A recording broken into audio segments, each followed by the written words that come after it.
Pilot ने जहाज़ नवाब शाह की तरफ मोड़ दिया, लेकिन उनके लिए ये आसाब तोड़ देने वाला लम्हा था और ऐसे ही लम्हात के लिए पायलट्स को खसूसी तरबियत दी जाती है। बहरहाल उस वक्त तक शायद इतना वो समझ गए थे कि जो कुछ भी गैर मामूली अहकामात मिल रहे हैं उसकी वजह जहाज़ का सिर्फ एक ही मुसाफिर हो सकता है, यानी परवेज़ मुशर्रफ। उन्होंने परवेज़ मुशर्रफ के किसी साथी को कॉकपिट में बुलाया। परवेज़ मुशर्रफ के काबिल एतमाद ADC ब्रिगेडियर नदीम ताज कॉकपिट में आए। कैप्टन ने उन्हें सारी सूरत हाल बताई। उन्होंने फ़ौरन पूछा, हमारे पास दीगर क्या क्या ऑप्शंस हो सकते हैं। पायलट ने बताया कि जितना फ्यूल है इस हिसाब से हम सिर्फ रहीम खान, ईरानी शहर बंदरअब्बास या भारतीय शहर अहमदाबाद ही उतर सकते हैं। नदीम ताज ने कहा, इंडियन ऑप्शन इज़ आउट। फिर नदीम ताज ने परवेज़ मुशर्रफ को इस सूरत हाल के बारे में बताया तो वो भी कॉकपिट में आ गए। उसके बाद का सारा वाक़या जनरल परवेज़ मुशर्रफ अपनी किताब in the line of the fire में तफसील से लिख चुके हैं। इनके मुताबिक जब उन्हें भी जहाज़ उतारने के 3 ऑप्शन बताए गए तो उन्होंने अहमदाबाद के ऑप्शन पर कहा, ओवर मई डेड बॉडी। इस दौरान ब्रिगेडियर नदीम ताज ने मोबाइल से ज़मीन पर किसी से रब्ता करने की कोशिश की, लेकिन रब्ता ना हो सका। अब उनके सामने सिर्फ एक ही रास्ता था कि जहाज़ के स्पेशल कम्युनिकेशन सिस्टम से कंट्रोल टावर में रब्ता किया जाए। परवेज़ मुशर्रफ की खुशकिस्मती कि एयर ट्रैफिक कंट्रोल टावर इनके दोस्त जनरल मोहम्मद इफ्तिखार जनरल उस्मानी के हुक्म पर पहुंच चुके थे और सूरत हाल को अपने कंट्रोल में भी कर चुके थे। इन्होंने इंचार्ज को हुक्म दिया कि फ़ौरन जनरल मुशर्रफ से इनकी बात करवाई जाए, लेकिन इंचार्ज को हुक्म था कि फ़्लाइट से गैर मुतल्लिक कोई भी बात नहीं होगी, इसलिए कंट्रोल टावर का इंचार्ज कुछ हिचकिचाहट का शिकार हो रहा था। इसकी हिचकिचाहट उस वक्त दूर हुई जब जनरल मलिक इफ्तिखार ने अपना पिस्टल इसकी कन पट्टी से लगा दिया। कम्युनिकेशन ऑन हो चुकी थी। जनरल मुशर्रफ कॉकपिट में मौजूद थे और जनरल इफ्तिखार इनसे बात कर रहे थे। जनरल मलिक इफ्तिखार ने अपने बॉस को इनकी रिटायरमेंट और जनरल ज़ियाउद्दीन भट्ट की नई अपॉइंटमेंट की खबर जहाज़ में ही सुना दी। परवेज़ मुशर्रफ लिखते हैं कि उन्होंने जनरल इफ्तिखार की आवाज़ पहचान ली थी, लेकिन फिर भी कंफर्म करने के लिए अपने 2 पालतू कुत्तों के नाम पूछे।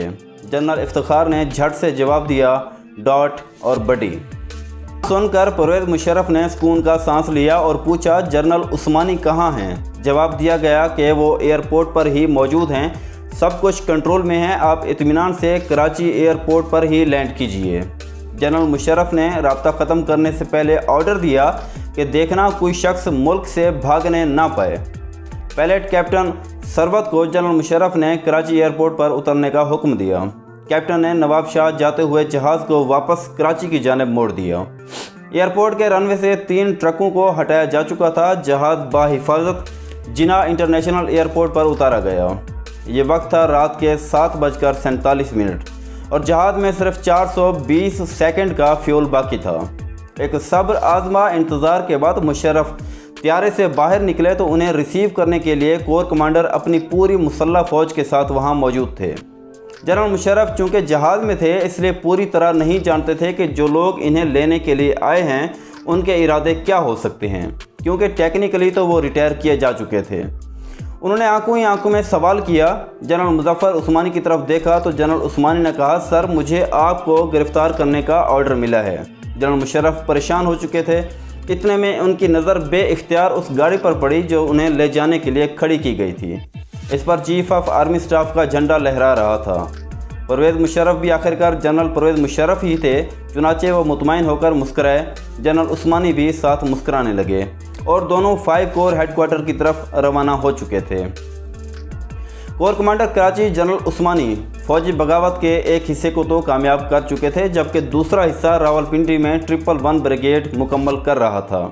इसी ब्रिगेड के कर्नल शाहिद अली, जिनकी जिम्मेदारी PM हाउस की हिफाजत थी, अपनी फ़ौजी दस्ते के साथ वज़ीर आज़म हाउस की तरफ बढ़ रहे थे। इनके आने से पहले 111 ब्रिगेड के एक मेजर वज़ीर आज़म हाउस को मुकम्मल तौर पर सील कर चुके थे। कर्नल शाहिद मुसल्लह फ़ोर्स के साथ वज़ीर आज़म हाउस पहुँचे तो उन्हें PM हाउस के गार्ड्स ने अंदर आने से रोकने की भरपूर कोशिश की, लेकिन फ़ौजी जवानों की बड़ी तादाद और असलहा देखकर उन्हें हथियार डाल दिए। कर्नल शाहिद के हुक्म पर उन्हें आर्जी तौर पर हिरासत में लेकर एक तरफ बिठा दिया गया। इसके बाद कर्नल शाहिद वज़ीर आज़म हाउस में दाखिल हुए। यहाँ बरामदे में नए आर्मी चीफ जनरल ज़ियाउद्दीन और नए चीफ ऑफ स्टाफ जनरल अकरम भी मौजूद थे। PM हाउस के दीगर गार्ड्स और एलीट फोर्स के कमांडोज भी वहां पर मौजूद थे। जनरल अकरम ने कर्नल शाहिद को अंदर आते देखा तो कहा, क्या तुम नहीं जानते कि वज़ीर आज़म हाउस की एक इज़्ज़त और एक तकद्दुस होता है? बंद करो ये सब कुछ और चले जाओ यहाँ से। कर्नल ने जवाब दिया कि सर, मुझे अपनी कमांडर की तरफ से ऑर्डर्स हैं, आप इनसे बात कर लें। कर्नल शाहिद के कमांडर थे 111 ब्रिगेड के ब्रिगेडियर सलाहुद्दीन सत्ती और ब्रिगेडियर सलाहुद्दीन सत्ती के कमांडर थे जनरल महमूद। कर्नल शाहिद ने ब्रिगेडियर सत्ती से कॉल मिलाकर जनरल अकरम को फ़ोन थमा दिया। जनरल अकरम ने ब्रिगेडियर सत्ती से कहा कि मैं chief of general staff general Akram बोल रहा हूं, कल army chief guard of honour लेंगे, लेकिन वो परेड रिव्यू बिल्कुल भी नहीं करेंगे। ब्रिगेडियर सत्ती ने सुना और कहा, यस सर।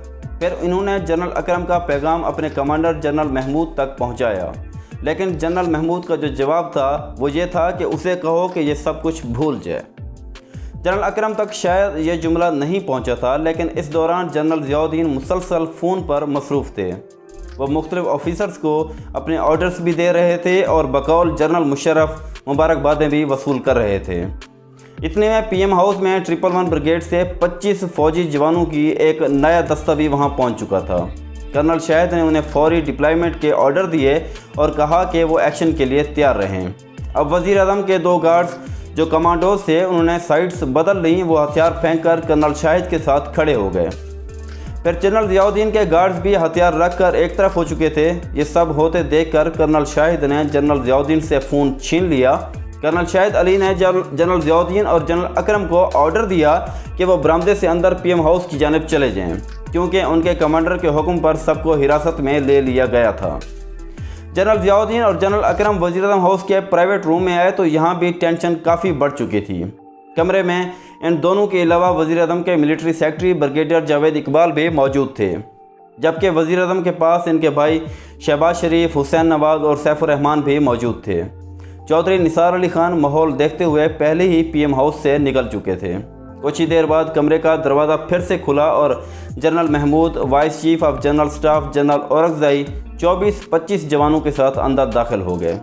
शहबाज शरीफ उन्हें देखते ही बोले, ये वज़ीर आज़म का प्राइवेट रूम है, यहाँ ये सब नहीं आ सकते। जनरल महमूद ने जवानों को बाहर जाने का इशारा किया और वज़ीर आज़म की तरफ देखकर कहा, सर ये आपने क्या कर दिया? वज़ीर आज़म ने कहा, मैंने जो किया वो आइन और कानून के मुताबिक मेरा हक था। जनरल महमूद का जवाब था, आइन और कानून क्या है ये अब हम देखेंगे, लेकिन मैं हमेशा चाहता था कि मुझे ये दिन ना देखना पड़े। रात के 8 बज चुके थे और फौजी बगावत तकरीबन कामयाब हो चुकी थी।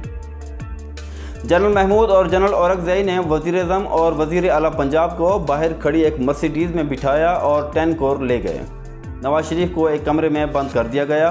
रात गए, फिर जनरल महमूद और जनरल औरकज़ई उनके पास आए और कहा कि आप असम्बलियाँ तोड़ने की समरी पर दस्तखत करें।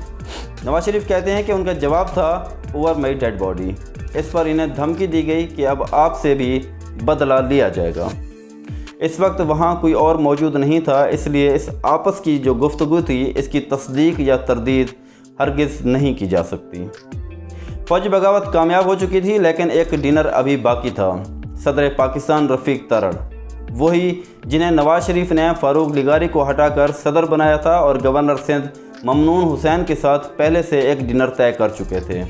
ठीक 12 अक्टूबर की रात ममनून हुसैन ने सदर रफ़ीक तरड़ को फ़ोन किया और पूछा कि आर्मी टेक ओवर कर चुकी है, क्या अब भी डिनर पार्टी होगी? जवाब था, हाँ पार्टी होगी और अब भी पार्टी हो रही है। अब वो जनरल मुशर्रफ जिनको कल तक पाकिस्तान में उतरने की इजाज़त ना थी, वो पाकिस्तान में उतर भी चुके थे। टेक ओवर करके पूरे पाकिस्तान के स्याहो सफ़ेद के मालिक बन चुके थे और वज़ीर आज़म को भी कैद कर चुके थे। तो नाज़रीन कराम, ये थी हमारी जनरल मुशर्रफ और नवाज शरीफ के दरमियान होने वाले तसादुम की एक कहानी। उम्मीद करता हूँ आपको हमारी वीडियो पसंद आई होगी। वीडियो पसंद आने की सूरत में वीडियो को लाइक और चैनल को सब्सक्राइब करना मत भूलिएगा। अपना ख्याल रखिएगा, अपने आसपास लोगों का, अपने इस चैनल और वतन अजीज़ पाकिस्तान का भी। अल्लाह हाफिज़।